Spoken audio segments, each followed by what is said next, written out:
Troisième jour ici à Montréal. C'est la fin de l'event All-in. Alors, je vais vous donner rapidement mes impressions. Alors, par où commencer? Déjà, ça ressemble beaucoup à Vivatech. En bien comme en moins bien. Ce que je peux remarquer, en fait, c'est que, vous vous souvenez, il y a 2 mois, j'étais à San Francisco.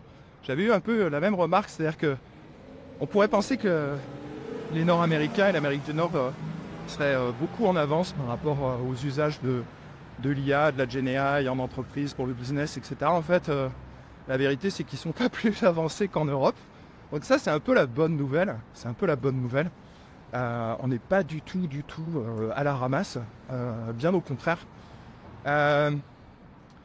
Ensuite, j'ai l'impression qu'on arrive, parce que j'ai pu me balader aussi dans les booths, dans les stands, voir les entreprises, les solutions qu'ils proposent.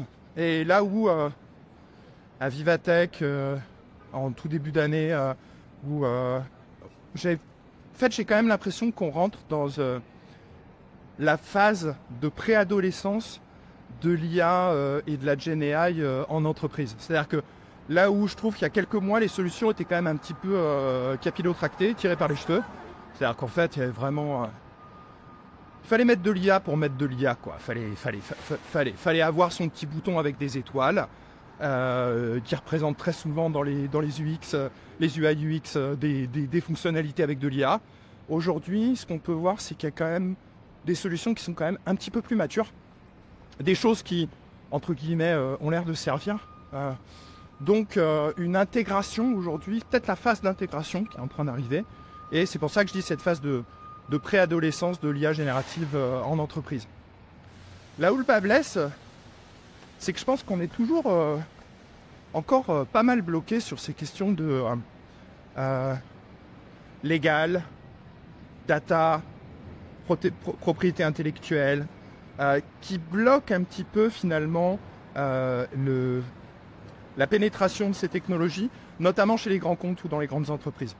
Voilà, qu'est-ce que ça va devenir si je suis développeur et que j'utilise un assistant au coding et qu'en fait, parce qu'en fait aujourd'hui c'est ce qui se passe, je code une ligne et l'assistant au coding il code 3 lignes. En fait, et ces 3 lignes elles sortent d'où? Elles ont été entraînées sur quel jeu de données et quelle est la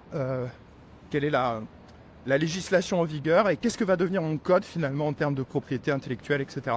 Donc des questions par rapport à ça.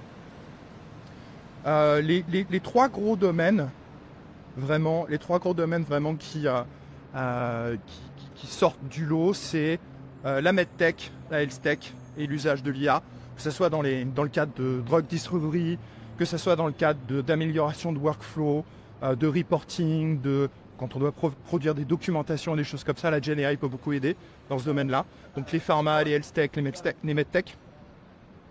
Dans le domaine justement légal, en fait, finalement, tous les domaines où il y a beaucoup de contenu, tous les domaines où il y a beaucoup de rédaction, les workflows qui sont pénibles, où on doit faire beaucoup de copier-coller et d'input-output de contenu.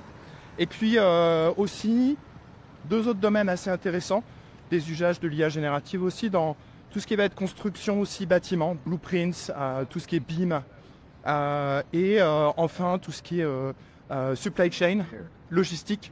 Et on parle aussi beaucoup aujourd'hui de l'industrie 5.0. L'industrie 5.0, c'est l'industrie 4.0 sur laquelle on va rajouter l'humain, les valeurs et le côté sustainability, donc le développement durable. Donc voilà, donc on n'est pas à la ramasse en Europe. Donc ça veut dire qu'il faut qu'on continue à courir et il faut qu'on continue à accélérer.